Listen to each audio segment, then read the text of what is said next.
Hey, what is up guys? Welcome back to Life on the Wrist. We're going to continue our series about learning about vintage watches. We created episode 1 where we kind of give you the anatomy of watches so that you're able to kind of discuss parts of the watch and understand where conversations would end up leading based on the terms that are used in the conversation. So if you haven't seen episode 1, be sure to check it out. It is in our channel, probably on the side panel for suggested videos. But before you go over there, be sure to hit the like button. It really does help us out. Let's see if we can get this video to 20 likes. This is episode 2. Today we're going to be learning about the Rolex Daytona. I think creating a video where we discuss one specific watch is probably not going to be a common thing for us to do, but I think understanding the Rolex Daytona is going to be an important part about how you talk about vintage watches. If you don't know, the Rolex Daytona Cosmograph is one of the most iconic vintage watches. At least presently, it's one of the most iconic vintage watches. Right now it's extremely hot. The prices are absolutely astronomical, and it's something that you should probably be aware of if you're going to end up learning about vintage watches. So there are some terms that are used to describe Rolex Daytonas that I think you should be aware of, and that's what we're going to be discussing today. So it's going to be we're going to be pulling in a lot of our knowledge about the anatomy of watches, and then kind of describing the way in which the anatomy of the watches are displayed on this specific watch, the Rolex Daytona. So as I said, it's one of the most iconic watches, probably known within the watch collecting world, especially in vintage watches. The Rolex Daytona used to be, a $3,000 or below dollar watch. Now you're looking at spending at least $100,000 on a vintage Rolex Daytona, depending on condition and a lot of other factors. But that's why I think we're going to be creating this video.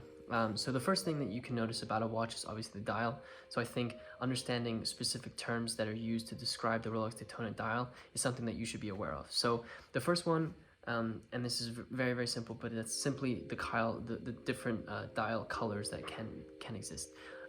There are a couple main ones. So you can see a lot of silver dials, a lot of white dials, a lot of black dials, and a lot of champagne dials.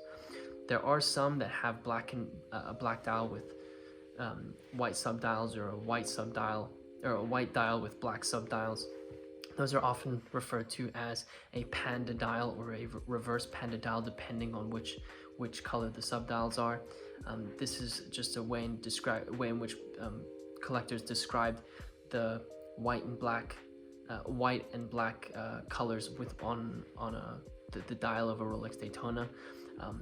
It's extremely desired for some reason.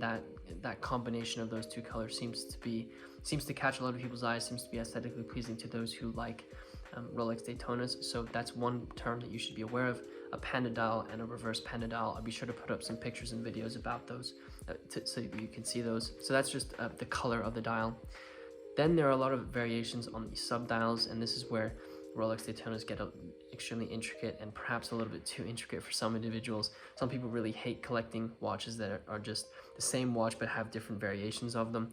But you should probably be aware of these terms. So the subdials is where there's many variations in this. The first thing that you should probably be aware of is describing a dial as an exotic dial. This is also referred to as a Paul Newman dial. If you don't know, Paul Newman is a famous actor who used to wear Rolex Daytonas, and the way in which an exotic dial is differentiated from a normal subdial is if you look at these subdials and you see the markers of where the time markers. This can be minutes if it's 30-minute counter, if it's the seconds on the seconds dial. You can see these little squares that at the end of those little markers. That's how you distinguish between an exotic Paul Newman dial versus a regular subdial. So a Paul Newman Daytonas are obviously a Daytona that has that exotic dial with those squares at the end of those little markers, and that's something that a lot of people desire because it is so intricate. I don't believe they were produced in as many numbers as regular Daytona dials. So that's one variant that can occur within the subdials of these Rolex Daytonas. Another variant that can occur is described as big eyes. Big eyes are basically, in some references of the Rolex Daytona, these subdials are a little bit larger in diameter than other subdials on similar references or same references. of the Daytona. So in order to describe the size variation of those subdials, it is called a big eye. I'll be sure to put up pictures because it's probably easier to see. This is an extremely subtle difference within a dial of a Rolex Daytona.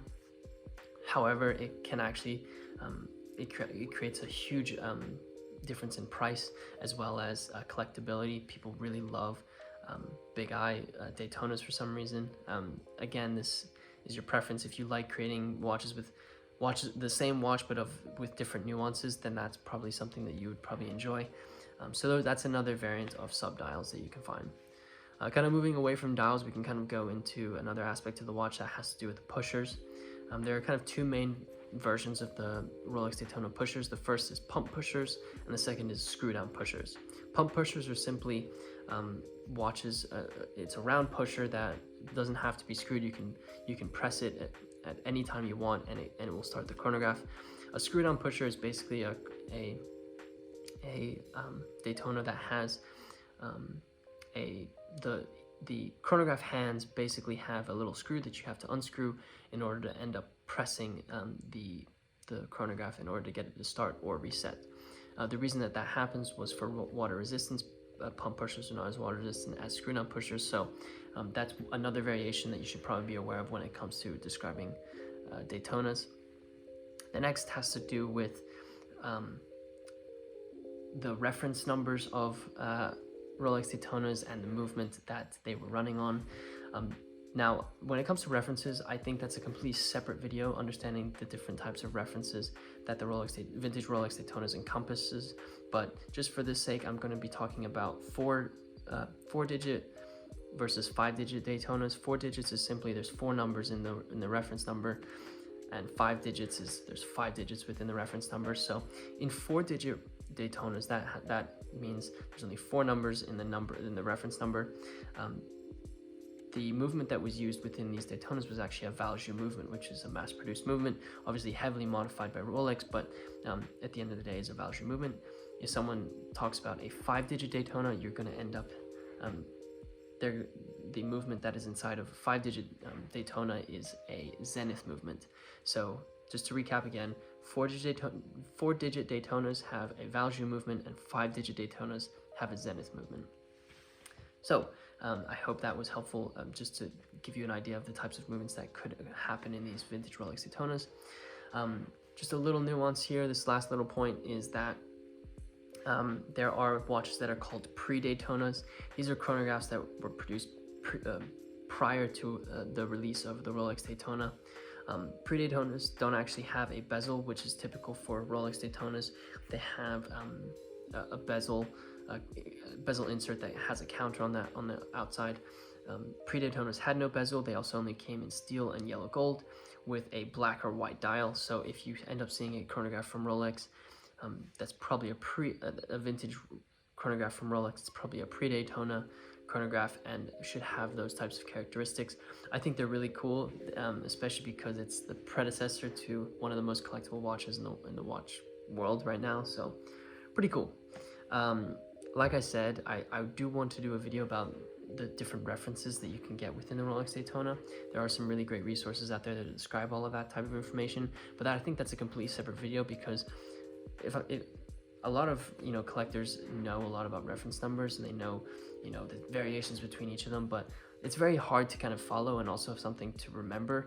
It's very hard to remember for a lot of people, especially because there's so much information about the watch world. So completely separate video. I hope this helped you at least understand some of the nuances that you can see on a Rolex Daytona, and along with the anatomy of a watch.